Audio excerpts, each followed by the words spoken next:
Hello. Hey, how's it going? Good. How are you? Doing well. Perfect. Well, I'm excited. You always bring so much value, so I'm thrilled to be able to be the one to run this call with you and to learn from you. So it's gonna be fun. Awesome. Yeah, for sure. Feel free to jump into. I'll just go through the deal deck that I usually present Okay, for lending, but if there's specific questions or topics, just let me know. for sure. Yay. Cool. Okay. And then, do you want to take questions as you go, or do you prefer to wait till the end? Whatever is the better flow for you guys for the call. However, it tends to work better. Yeah, it just sometimes there's a bunch of people asking questions in the chat during, usually not Okay. hand raise. If there's a hand raise, I usually try to go to it because it's usually meaning I really want to talk about something that's pertinent to what we're discussing right now. Yeah. And then the chat stuff we usually just get at the end if you don't Okay. see it. So, Cool. That'll okay, work. great. Well, I will let people in and then I will do a little intro of you and then we'll go from there. Okay. Sounds good. Perfect.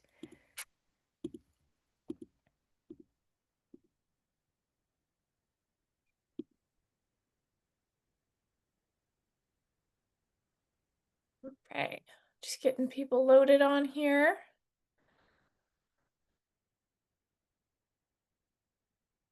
Okay. Perfect. I'm gonna wait like 2 more minutes till I intro Dominique because it's nice to have people hear the intro if they're a few minutes late. Um, yeah, so I'm excited for this call. It's gonna be really fun. I've gotten the chance to meet Dominique a few times and obviously listen to her speak. So I am excited. Sorry if I hope that I'm trying to turn my phone off and stuff. I don't know if anybody else who has kids, but my kids are starting school tomorrow. So there's a lot of excitement and a lot of last minute fun things going on. Yeah. I feel like you're Right. probably one of the few people that kids haven't started school yet. I know. I feel like most of the country, people start school like 2 weeks ago, at Right. least. At least. Yeah, in the Northwest, we are slow over here. So that's just how we do it, I guess. And I have a kid going into high school. Can you believe that? Isn't that crazy? That's wild. I can't. Supposed to be a fun season. I know it's so insane. I can't get over it, but hopefully that means she'll become my new assistant because she's so old now. Okay, so I'm going to introduce Dominique so we can get started learning. Today we are going to learn from Dominique about how to pitch to raise capital. Super important. I pretty much don't think most of us have enough capital to do the kind of deals we want to do on our own. And so this is an important step in your kind of investing journey to be able to do maybe more deals or your first deal. And I've done it a few times, but I'm excited to learn from Dominique. So Dominique, who we have here today, do you want to be called Dom or Dominique? I know you kind of go by both. Yeah, whichever. Dom's easier and shorter, so. Okay, perfect. So Dom's a full-time real estate investor. She's built a successful company in New Orleans, with over 100 deals under her belt. Her specialty is in flipping out of state, which I think is really cool. And do you still live on the road full time? I do, yeah. Travel full Yes. time. So cool. So travels full time while flipping and runs these flips out of state. So just incredible investor. I think you also have some single family homes. Is that right? In like as rentals? Yes. Yeah, Okay. small portfolio. I have 11 rentals, single family rentals. Amazing. Yeah, so just doing all the things and you're living your life on the road and I love it. So, um please share your secrets with us. How are you doing today? What are you working on? And then let's get into how you raise capital. Cool. Yeah, thanks for the intro. Of course. Yeah, so I'll talk a little bit about kind of the gradual stages of raising capital from having never done it before all the way to scaling and raising capital for every deal you do and kind of all the in between. But basically just to fill in a little bit more. So yeah, I've been flipping for I think about 6 years now, full time. And right now we run anywhere from like 10 to 15 flips at a time in New Orleans. And like Shannon said, I do run everything remote. But again, raising capital and like using this technique to take down more deals can totally be done whether you're there in person or remote. It's a great tool to expand your portfolio. When I started, I was only doing like one deal at a time, maybe two, and I just slowly started scaling. And now we're doing like 10 or 15 at a time. So, again, that's only possible because I'm able to use other people's money to really grow and scale this thing big. So, super good skill to have. And I'm going to share my screen and just walk you guys through a little bit of what I do as far as pitching deals to private lenders, how to pitch it, what sort of terms you can use to get a favorable loan, and kind of all that good stuff. So let me share this with you guys. You can see this okay? Okay, cool. Um, so this is something, this is just a good example, kind of a template that I use, but it's a really good idea to create something like this that you can use to kind of showcase your work, who you are, your market, some trends and like different returns that you're seeing in your market, to go ahead and pitch, to have a better opportunity to pitch to potential lenders. So I created something like this when I just started, before I even had deals that I was pitching to lend on, just to showcase a little bit more about who I am. And I'll show you a couple of those slides in a second. But if you create something like this in the beginning before you even have a deal to pitch, it's really nice because then you can actually just tag on a couple extra slides at the end. Once you do have a deal to pitch, you still have all the good information about yourself and your company in there, and then you can just throw right in an actual deal that you're lending for or that you're raising for. So here's a couple good things to put in a presentation that you want to share with potential lenders. So a little like bio summary about who you are and what you do, why people should pay attention basically to what you're doing. Um, do a slide that talks a little bit about your market. So why are you investing where you're investing? What are some of the competitive advantages that your market has? What what are some factors that are going to potentially make your deals, because of the market you chose, better than other opportunities that potential lenders might be pitched? Um, and then you can do this more and more as you have more projects, but I always like to show kind of a little map that just shows an idea of the area for people that are unfamiliar, where our current projects and past projects are, just so that, for example, this particular property in the red that I was raising for just a couple weeks ago, it's nice to show that, there's 4 or 5 other deals just down the street that we just recently flipped. So that just helps build confidence for your lenders. Um, so I'll come back to these next slides in a second because this is an actual deal that I just recently raised for, so I'll share more about that. But as far as a couple other good things to put in a potential pitch, just about yourself, is some of your deal stats. So people like to know how your past deals have performed, and not just specific examples, but like general averages as well for your area. What purchase price and renovation amount are you spending? What's your average return? How long can they expect their money to be held up in a deal? All that kind of stuff. So putting together and knowing your general stats is just a really good talking point when you're talking to people about this. And then having a couple actual deal examples that really break down with pictures, numbers, everything of how particular deals that you did went.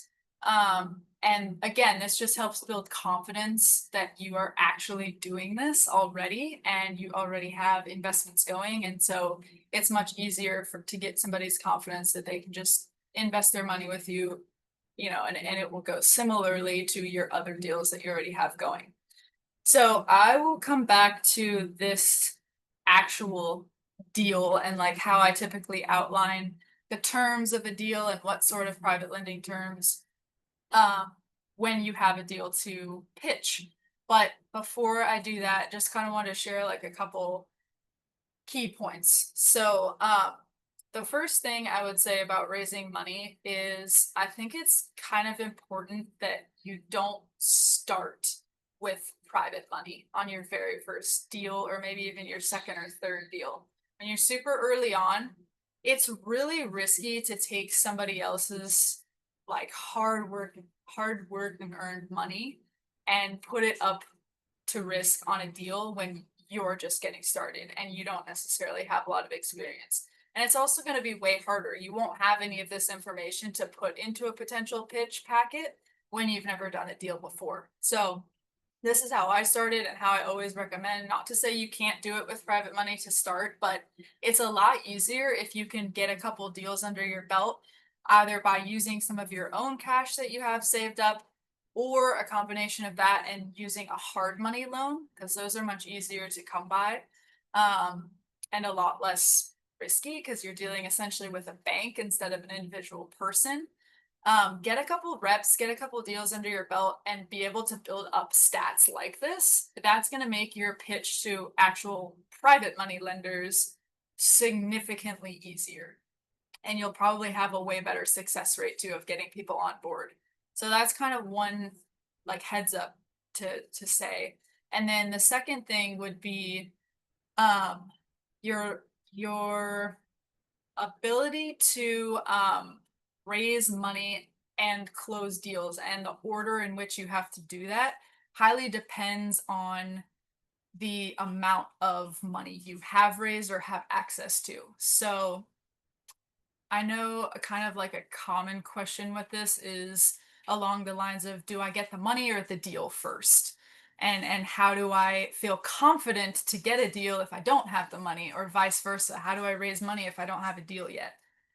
So my advice on that, especially if you're starting out or you're raising for the first time, um, is to get a general feeling for how much potential capital you might have access to within, let's say, the next 30 days. Um, Meaning, like, you don't want to go out and start raising or start putting deals under contract that you're committing to, like, say, a 10-day closing on if you've never even had a conversation with a private lender yet.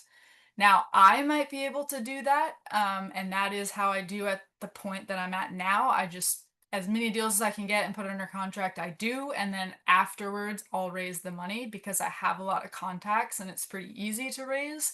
But if it's your first one, you might have to talk to like 5 times as many people as I might have to actually get someone to commit to a deal. So you don't want to put yourself in a position where you're over promising to a seller or wholesaler and blowing relationships, saying that you're able to close and you don't actually have those contacts yet. So there's definitely like a fine line to walk. You want to make sure you're having those conversations and you've at least gotten 1 or 2 people that you feel like are ready to commit to a deal. Like they've told you, hey, if you have something that comes up within the next 30 days and you need 100,000 or 150,000, whatever it is, I would be interested. If you have a couple of those on the back burner, that's a good time to go ahead and act and start putting deals under contract and feel pretty confident um, that you'll be able to execute. Shannon, did we need to answer any questions? I think I saw 1 or 2, or should I keep going? You can keep going. Okay, cool. Um, so here's a little bit of details about once you actually have some lenders interested, what exactly you need to pitch and a good like structure and format to pitch deals to lenders. So this is what I do is I'll always put together a packet that tells you a lot of specifics, as much information as I can about the actual deal. So what is it? What are you buying? The address, the bedroom, bathroom count, all of that. And then just a basic breakdown of the project. How much are we paying? How much are we spending? And what should it resell for? From there, I will give some information on the comps that I used to feel confident in determining what the after repair value will be for the property.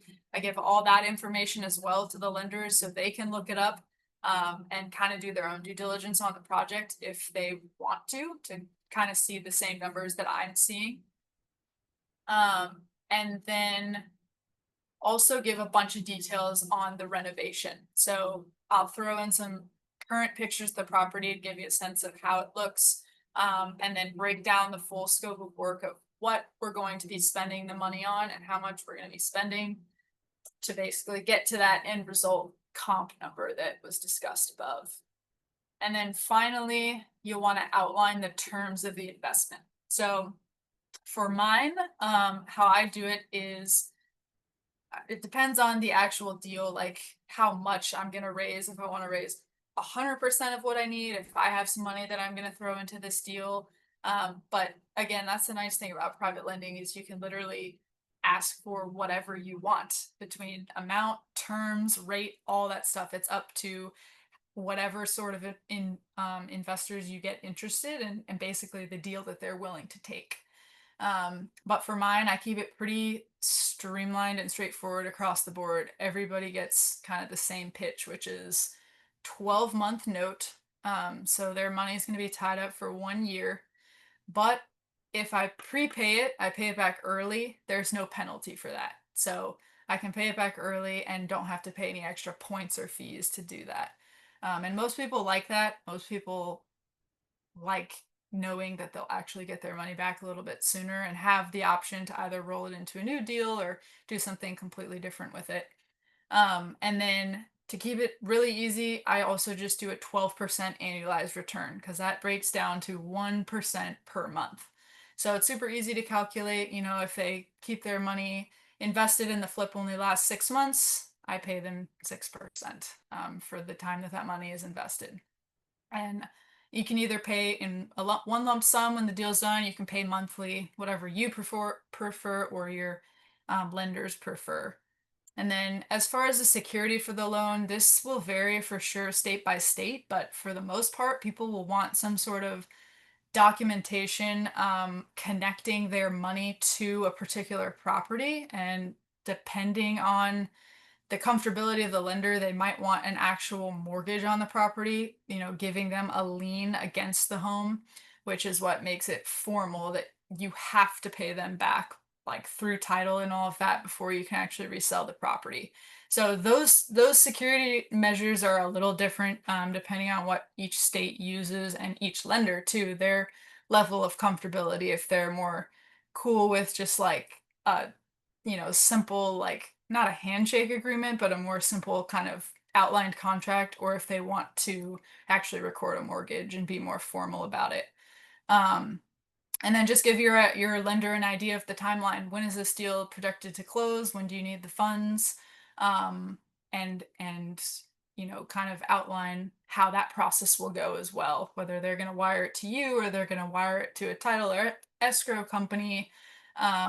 When they can expect, to hear that the deal is actually closed and get copies of the recorded documents and all of that stuff. So just want to outline some of the dates and stuff for your lenders as well.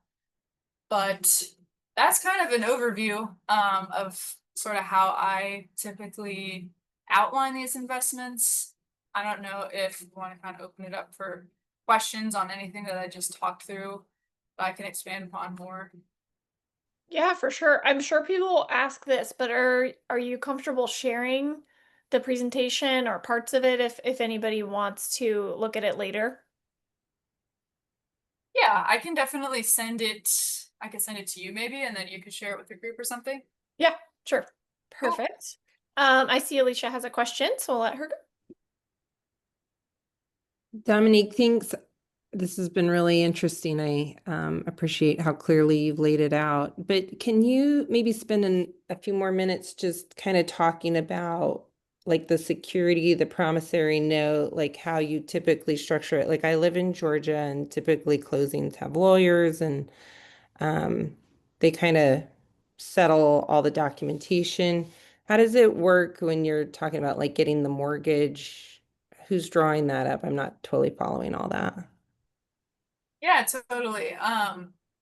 That again, you'll definitely have to check like with your state because I know some states don't do promissory notes, for example, whereas Louisiana, where I am, that's what they use. So you'll definitely need to consult with either like an attorney or a title or escrow company that you use for your closings to see what sort of documentation you need. But essentially, whatever it might be called in your state, a promissory note is basically just a document that's going to outline all of the details of the agreement. So it's going to show who, like the name of your name or your company, the name of your lender and their company, like outlining who the parties are, when is the start date of this agreement, how long does it last, basically everything that's on this investment terms page of my slideshow is just written into a legal contract. It details everything. So you can hire an attorney to draft something like this up and just put blanks in the spots where it might change from deal to deal, like the address and the people's names and the timeline and all of that. And you can fill it in, knowing that the rest of the language is applicable to your state and area, and all you have to do is just change the specific details. So that's what I do for the promissory note. Sometimes, especially if you get really comfortable with a lender and they've done like 5 or 10 deals with you, they are just good with that. Basically, signing a legal contract with you that outlines all the deal terms, and they know you're gonna pay it back and everything's gonna be good. You're gonna make the interest payments. For some people, that's good. To take it to the next level would be the mortgage. So it's basically going to be the same thing as the promissory note in the sense that it's going to outline all the terms, the address, what particular property and parties this applies to, except the escrow or title company doing your closing is going to actually take the mortgage and they're going to record it with the county that the property is in. So once that happens, it just becomes a lien against your property. So just like a normal mortgage, let's say not talking private lending, just you're going to go buy a personal residence from like Chase Bank and get a loan. That's exactly what they would do for their protection, is just record a mortgage. So that way, when you sell the property, you cannot sell the property without paying them back first. So they get a first lien mortgage against your property.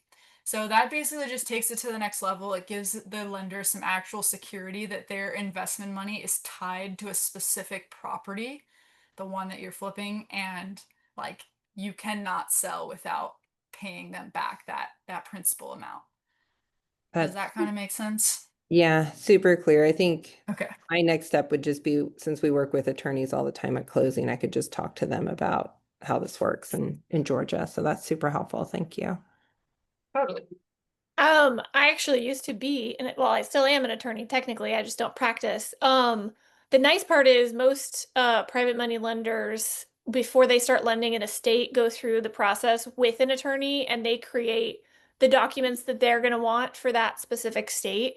So sometimes they will provide you, like, say, hey, these are the ones I like to use. And so that's an option too. And she's totally right. It's different in every state. So, just different terms and different methods that they do it, but yeah. Yeah, I've found a lot of times if you're working with a lender that is more real estate savvy, like maybe they've done this a few times before or they've owned properties before, they're way more likely to, Shannon, do exactly what you just said, like have their own set of documents, kind of know how this all works.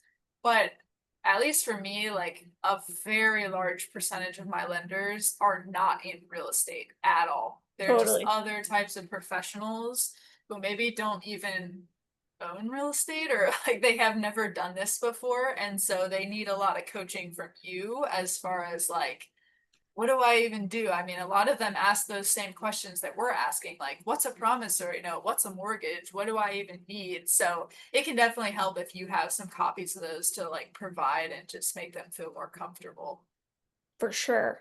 Another option that's usually cheaper, at least in Washington, a lot of escrow companies will help prep these too, which I think you mentioned. So that's always a nice option because attorneys are very expensive. So nice Totally. to save yourself some money. Um, Anybody who has questions, pop in, please ask them. I had one question for you. Do you ever charge, or do they ever charge points?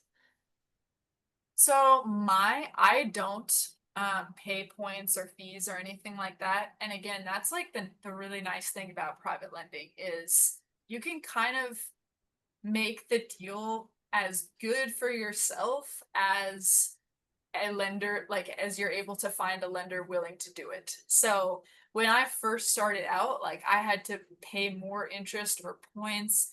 I was, everything was like costing me a little bit more because I didn't have as much deal experience, or I even had some lenders at the very, very beginning that were wanting equity from the deal instead of just straight interest, which obviously ended up being like if you were to convert that into an interest percentage, just an insanely high amount. So but that's okay. Like when you're just starting, it's going through the reps and like getting those pitches out and actually getting people to commit to deals with you. And then you just have more and more deal experience, more and more deals to put into like packets and pitch decks like this that you can send out. And it's just going to increase your odds of getting more lenders to lend to you at better rates. So I wouldn't be afraid to take a not as great or not as favorable deal to you at the beginning, knowing that like the more and more exposure you get, you can literally make the deal as good for yourself as you want it to be. So for me, like at this point now, just paying straight interest, no points, no fees is like about as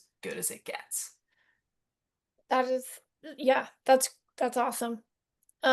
Points can really add up. So Yeah, yes.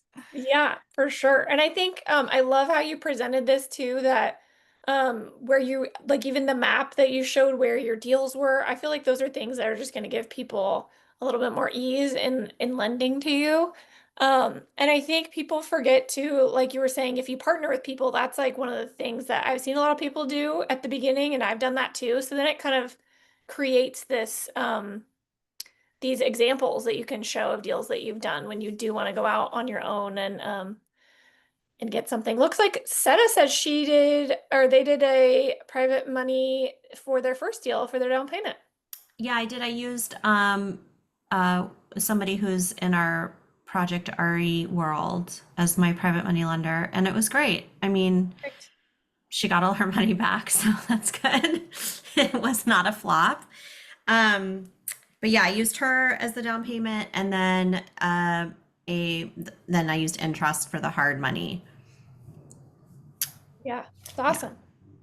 I love that. I've done that a couple times, and I feel like it's so like just especially like the level Dom's at where you're doing 15 at a time, like it's really hard to find the capital to do that many deals at a time on your own. Even if you're making a good return on each one, it's just a lot of money for, down payments and monthly payments and things like that. Looks like, Alicia, do you have another question? I did. I have actually two more came up in my mind. So in Yeah. this example, so the 120K, you would just be paying at the end of it. So you said like at 6 months, you'd just be paying 1,200 per month for the 6 months. Is that what you're doing? Because it's 1%. So you're not paying them any part of the total profit or anything like that. That's the way you've structured this particular one that you're explaining to us. Correct. Yep. Okay. And then I guess just the other question is how did you kind of find your lenders? Did you just through word of mouth, people learning about what you're doing and wanting to get um I guess partnering up? How did it kind of come about for you? Yeah, so at the very beginning, it was a lot of like outbound reaching out to people, literally just like anybody in my network, even if I didn't think like if it wasn't someone that I saw as like, oh, I know that they have a lot of wealth or extra money sitting around. Like some of it was that.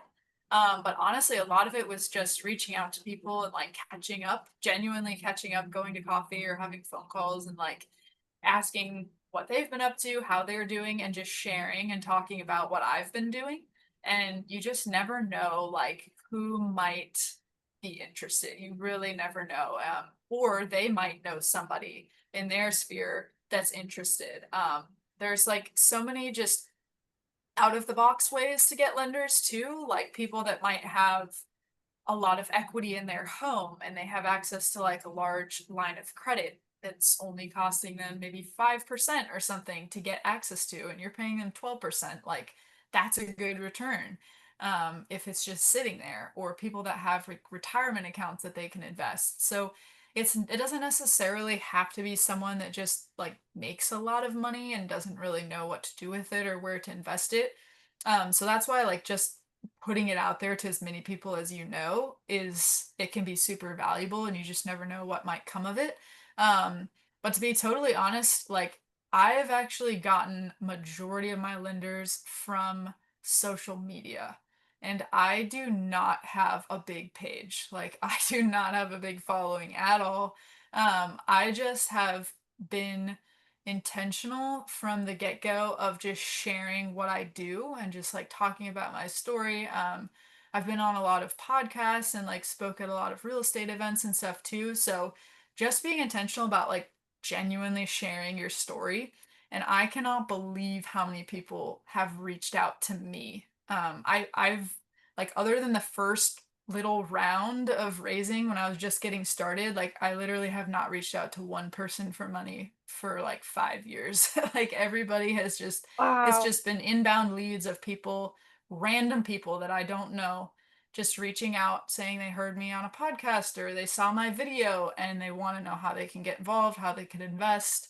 So it's just been super organic. So there's also a lot of power if you feel at all called to do that. Like you just never know what might come from sharing your story with even just a very small amount of people.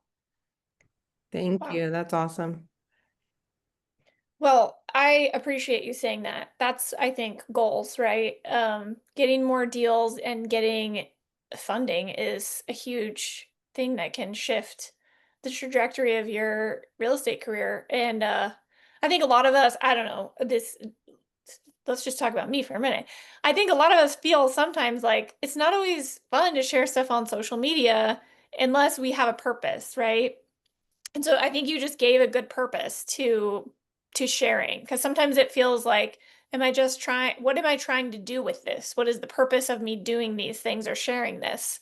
And so I really appreciate you saying that, because not all of us want to necessarily we don't need to have these, huge followings. It's not the goal, right? To be a real estate influencer, but to be able to get the deals that you want sent to you or the funding that you need sent to you is a huge shift. So that's really powerful.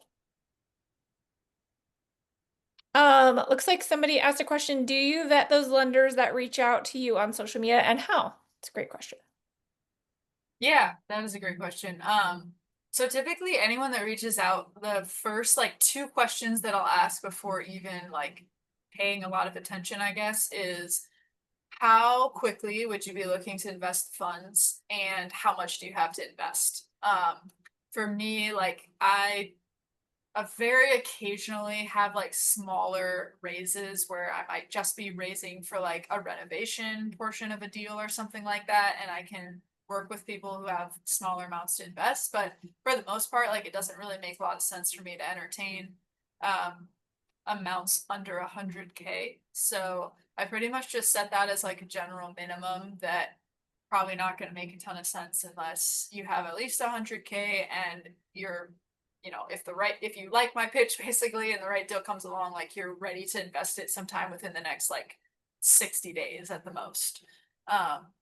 Because it can be kind of daunting to get like a bunch of messages or leads from people and then like having a bunch of phone calls too, and kind of talking through and getting people who are interested, and then having to keep track of like when they're ready and when you have a deal, which you can totally do. You can make like a CRM or something to kind of keep track of your leads. But for me, it's always helpful when I just know that like I have one or two people at all times kind of on the back burner looking for something in the next 30 days, at least 100 grand. And I'm pretty confident that I could put their money to work. Anybody that fits those criteria, like ASAP, the next deal that comes up.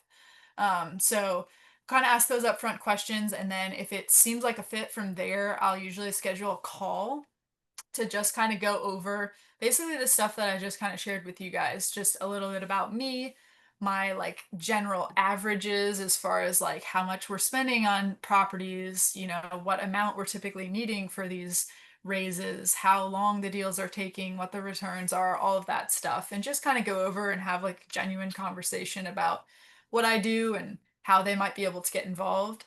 And if there's interest from there, then I will usually send a blank copy of the paperwork so that they can get familiar with it, read it, ask if they have any questions, as well as I'll send a couple of these packets, like this one that we're going over, of deals that I've recently funded within the last like 60 days, just so they can get some real examples of my deals, what the terms have looked like, the commitment amounts, and all of that, and just let them kind of look over that stuff so they can get familiar and hopefully be ready to jump on, you know, the next deal that comes up.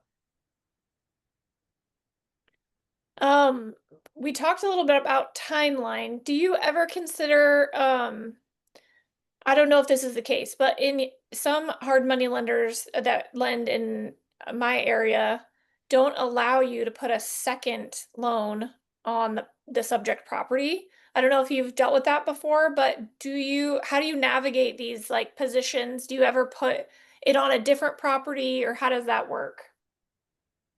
Yeah, that is definitely something you have to be super upfront about, especially if you are like the example we talked about a little bit ago, where someone had used the private money as like a down payment. So I'm guessing in that scenario, whoever with the hard money lender was probably the first lien, and then your private lender came in as a second lien position. You can totally do that. Some lenders, especially if they haven't worked with you before, might be just slightly more hesitant because they just know that basically they're second in line to get repaid if anything goes south or there has to be a foreclosure or anything like that. So it's just a little more risky for a lender, but it's definitely like people do it all the time, and you shouldn't have a problem raising funds like that. Um, I think that really depends on your location and like deal size. Cause for me, I don't run into that issue hardly at all just because, you know, I'm investing in New Orleans and it is a more entry level price point. So it's very rare that I need more than like $300,000 for any one given property. And at that price point, that's not like that hard to find from one individual. So for me, I try to keep it to like one person per deal. If you have to split it up, you totally can. Like this deal that's on the screen, for example, the the total investment here is going to be 175, but obviously I have on this pitch deck here for 120. So like if I wanted to go out and raise like another 50,000 or something just to help cover some of the renovation costs, like that would be a better type of loan to use as a second because it's a small amount. It's really not, you know, that much of a commitment. And especially if it's someone who's worked with you before, like that's kind of an easy pitch for a second. That's a lot easier than like raising 300,000 or 400,000 for like a purchase price and then like another 200,000 and try and get someone to commit that as a second. That's maybe a little harder. Yep. Travis, looks like you have a question. Yeah, my question is, and Dom, thanks for your time today. Have you done any educating with folks in your network about self-directed IRAs? That's a good question. I do not do a lot of education or like pitching on that particular topic. I have one lender who lends to me from their SDIRA, and it's honestly not that difficult, or really different of a process. At least it hasn't been for me. As far as them getting access to the funds, being able to invest it with me. I think really the only difference is they had someone who was kind of like managing the account was also kind of involved in, you know, all of our email chains and documents and reviewing everything and then kind of initiating the wires and stuff like that. But other than that, like it's been a pretty seamless process and kind of similar to all the other lenders. Um, I do not have like a ton of inside knowledge though about how those work or like I don't teach about how to invest from your SDIRA or anything. Cool, thanks. All right. Anybody else have any more questions? Is there anything else on this pitch deck that we haven't seen yet? Just in case it sparks something for I don't think so. Maybe this page, Okay. not sure, the but next steps. That's a good one. yeah, the last part, I guess, just kind of outlines kind of the steps of the process as far as like you see the investment, you're committing to it. We're going to send you the documents, you know, to execute and review. Then we'll move on to actually wiring the funds, getting the deal started. That's when your interest starts. Just kind of giving a simple outline of the process. But again, that's a lot of times some of those specific questions people will have more in-depth questions about that I'll try to go over on that initial phone call as well. That's something I like to step through, is just what to expect with the whole process and timeline. Mm-hmm. I see we have a question. What are the most common mistakes you see new investors make when raising private money?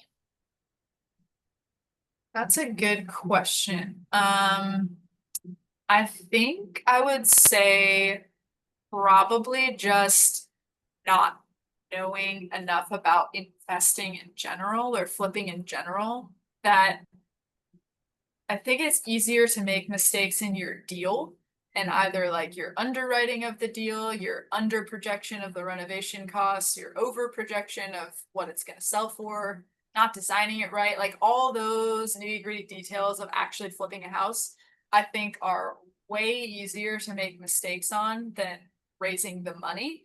But where that can get kind of like blending into the raising of the money part is you have somebody else's money invested in this deal, and it's, unless you have a bunch of your own liquid cash, it's pretty much tied up there, and they can't get it back until you sell the house. So if anything goes significantly wrong in the deal and it ends up losing money, and it loses more money than you actually have in liquid cash, I think that's probably, delving into that realm is like where I see the biggest mistakes with earlier on investors, is just like overall their deal kind of goes south, and then when you've raised private money, you're unfortunately dragging somebody else into that situation. Totally. Have you ever had a scenario where you have had to ask for like additional time or additional funds from anybody? Has that ever happened in any of your deals? Yeah, so I've definitely had several that have gone longer than expected, mainly on like the resale timeline, just sitting on the market longer, the market changing. And honestly, even like couple of years ago, all of my deals, I made them 9-month terms. Like the market was quick. We weren't spending more than like 4 months on any deal. It just felt like that was plenty of time.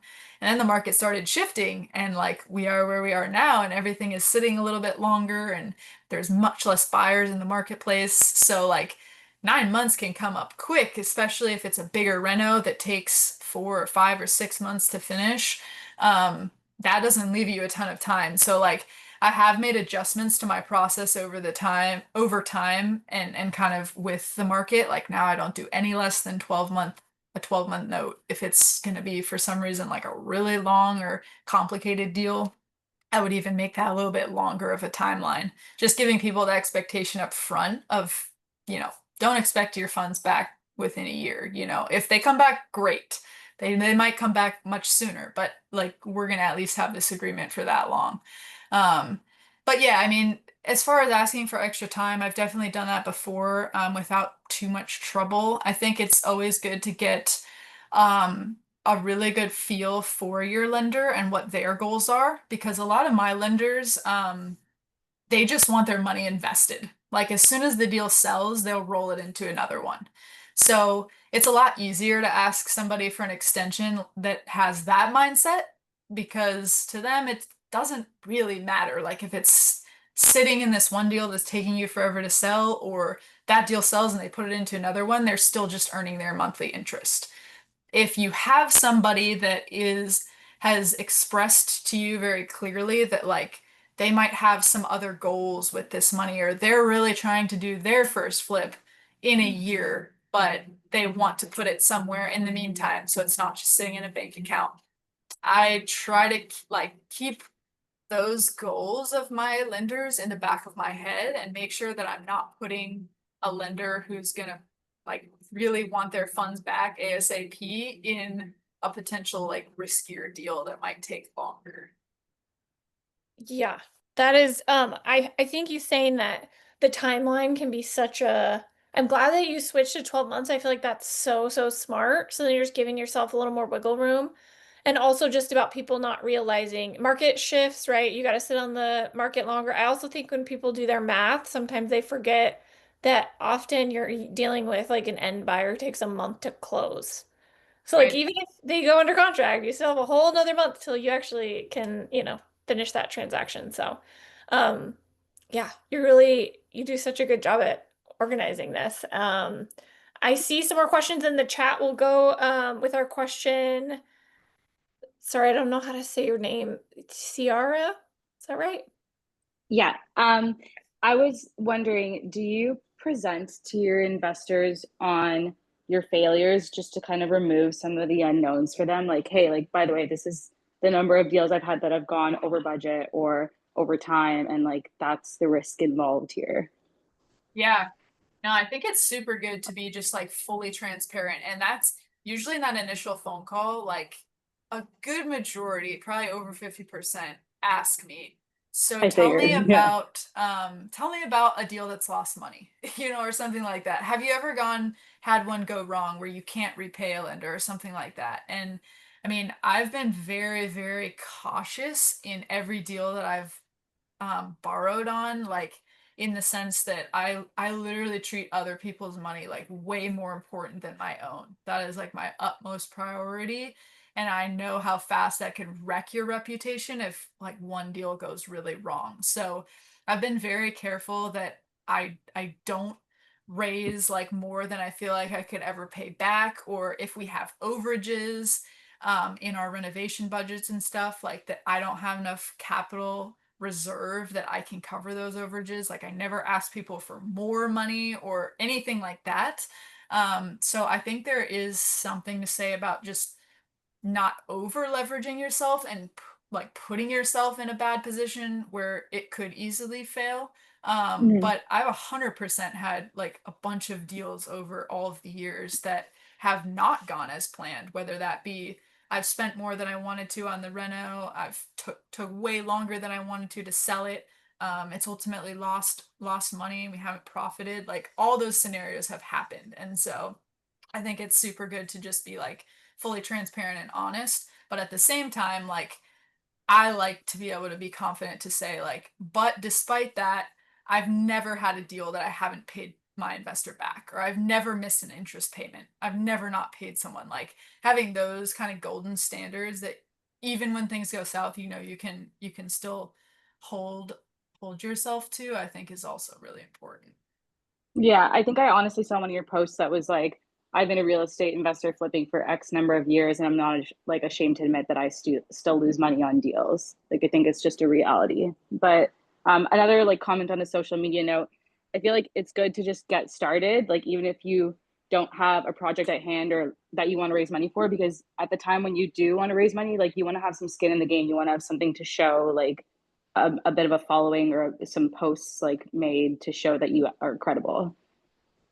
Totally. Yeah, for sure. I had done, I think I maybe did like 5 or 6 flips, like just fully on my own, kind of with capital I had saved up, or using like a little bit more of a conventional financing method, before I ever raised money. And like you said, like just taking before and after photos and like sharing kind of how those projects went, having like videos and you on the job site working on it and all that, like you're in the trenches type of stuff is so like valuable and relatable to people, especially when you're just getting started. Like it's only going to help your pitch all the more once you start raising capital. Yep, I agree with you. So I should probably post more. Takes a lot of work though. It is so much It's work. so It's much, so so much much work. work. Yes. Okay, some great questions in the chat here. How frequently are you updating the investor? What format? Just text or kind of more formal communication? Yeah, that's a great question. This I think also depends on the lender, and I try to gauge their kind of similarly to like, what's your future plans? How long do you want this money invested? Also along the lines of like, how much do you want to be in the trenches on this deal with me, or like totally removed? Because I have like both on total opposite ends of the spectrum. I get a lot of people that are like, I just want to learn. I love what you do. And like anything that you can share, even just like about updates, what struggles you're running into with the construction, or like where you overspent or underspent, like that's so helpful. So if I can share quick little updates like that with people that really appreciate it and might make them want to lend on future deals or like give me a referral to another lender, I try to prioritize that. But I only do it like once a month or once every other month. And honestly, there's not usually like that much more exciting of updates much more often than that.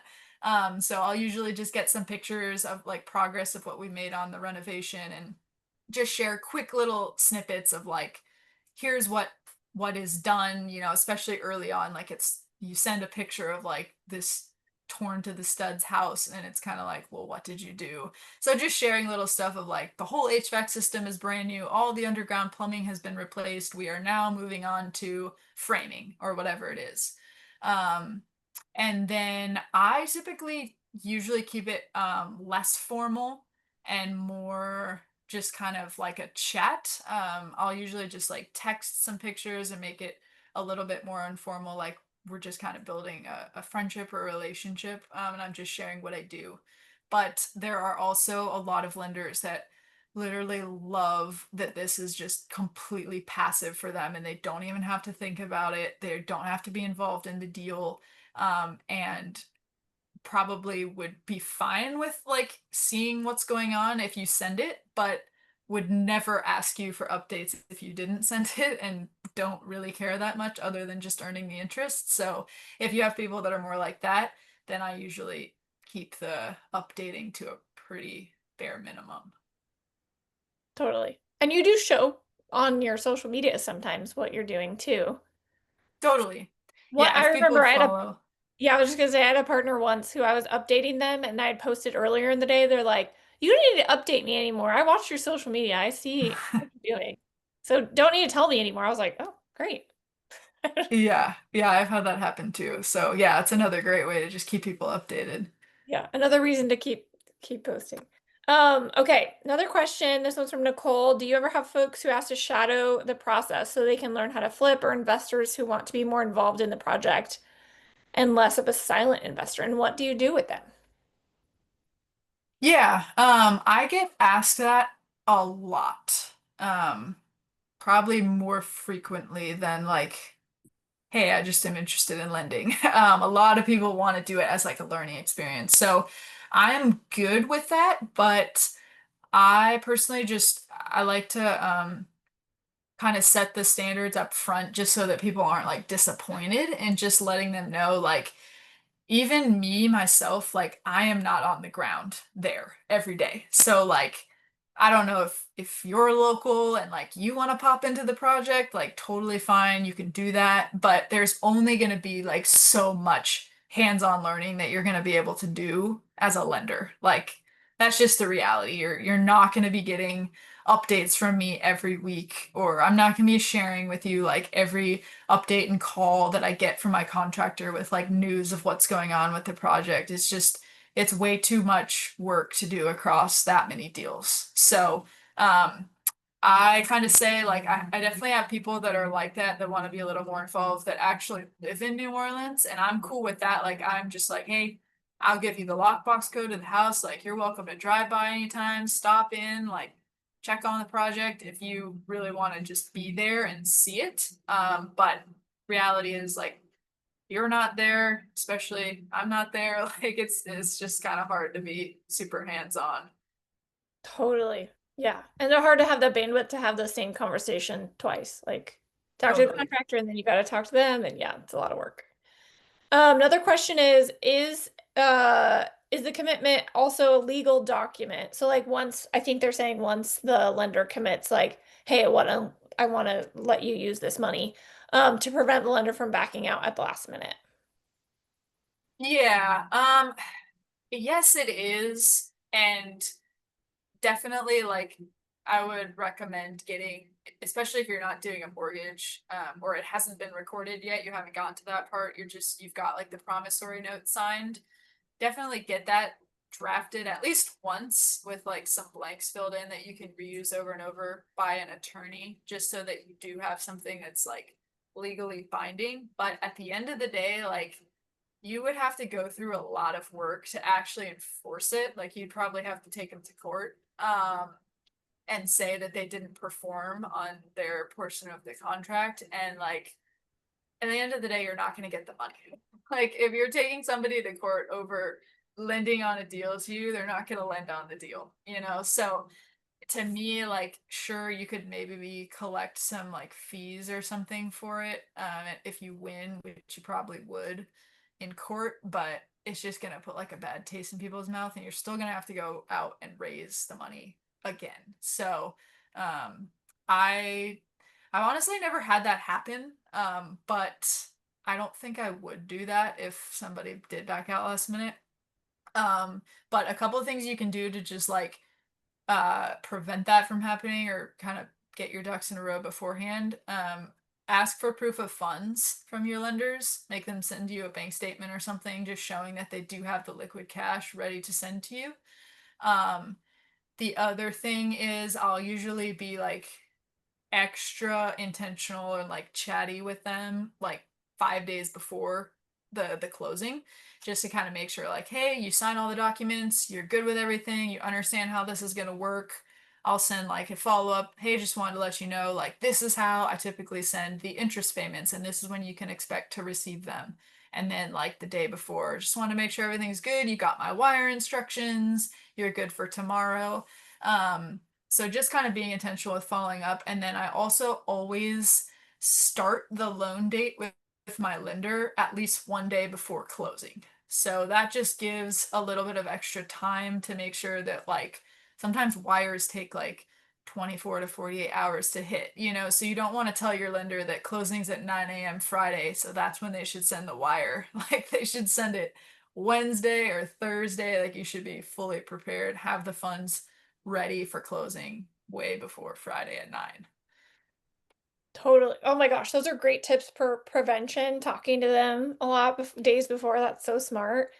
Um, so it kind of timing wise, when you're talking to people and you first have that conversation and you show them this deck and they say, yeah, I could commit that amount of money to you. And then you go off and you're shopping for deals. Like you said, nobody's ever backed out last minute, but I guess they theoretically could go give that money to someone else before you find your project, correct? Yeah, totally. So like the way I'll do it, now that I have like a bunch of lenders that are like, when one deal closes, like I said, I usually have somebody that's lending on that deal that wants to roll their money over into another one. So like sometimes it's just a timing thing of like, okay, I know I'm selling one this week, buying one next week, like that should be a solid rollover, you know, and the amounts line up and everything like that. Other times it's like new people that haven't lent to me before that want to get involved. So when I'm doing this whole pitch and sharing, and getting them kind of semi-committed, like, hey, I'm interested in lending you 100,000. I don't actually send them a specific deal at that point yet. I want to know that like they are looking to commit their money within the next 30 to 60 days and how much they want to commit, but not having sent a deal yet. So I'll usually have like 2 people at least, if not more, that are in that position. In addition to sometimes like ones that I know we're about to close and sell and they're gonna want to roll over. So you always kind of have like a handful of people that you know might be interested and might commit. And then once you actually have a deal under contract, that's when you send out a specific deal. You might send it to 2 or 3 people, and two of them are gonna lose out, you know, but that's okay because then they'll just be more ready to commit on the next one. Got it. Okay, so yeah. you send that to multiple people. Once they're kind of semi-committed, you find your deal's under contract, you send the ask out to a few different people to see which one's going to say yes first. Sometimes, yeah. Okay. Depending on the amount. Like to be honest, it usually really only matches up perfectly with like one person. Because I might have someone who's like ready in a month from now, but this deal is closing in 2 weeks. Okay, that's not gonna work, you know, or it might be a good fit timeline wise, but the amount is too much for you. So I'm only gonna send it to the person who has more. So I really try to like narrow it down first to send it to someone who I really think is gonna commit. But yeah, honestly, a lot of the times it might go out to a couple of people who might be a fit, and then it's just whoever commits first. Got it. Okay. What kind of returns do you typically aim for? Like for me on the project. This is a question in the chat. Nikki, do you want to elaborate on that? Yeah, so when we like leverage the private money, wanted to understand usually how much you target for in order to understand that it should make sense as well. Like versus when we bring our own money. Okay, gotcha. Um, yeah, I mean, for me, I usually look at a flip based on the return it's going to make on whoever's money it is invested. So like I'm not necessarily trying to make more or less if it's my money invested. If it's a deal like let's just say this deal sample that I have in the packet here, like we purchased it for 125,000 and spent almost 80,000 on the property. So like this would essentially be the money that whether it was me bringing it to the table or somebody else has to be raised to complete this deal. The purchase price plus the renovation. So I want the project to make a percentage of that like total investment amount, whether it's my money or somebody else's money. So like this particular deal made about 22% return on that money invested, whereas like this next sample deal made like a 12% return on the money invested. So obviously it's going to depend and it's going to vary from deal to deal, but I typically shoot for somewhere right in that range. So like if it's a little simpler more cosmetic project, not as expensive, might not take as long, I'm okay taking a return that's more in like the 10 to 15% range. If I think that there's a lot of complicated pieces to the project, it's going to take a really long time, it's really expensive or risky, then I'm going to shoot closer to like the 20% return on investment. Awesome. Thank you for that. Sierra, did you have another question or was that a leftover hand raise?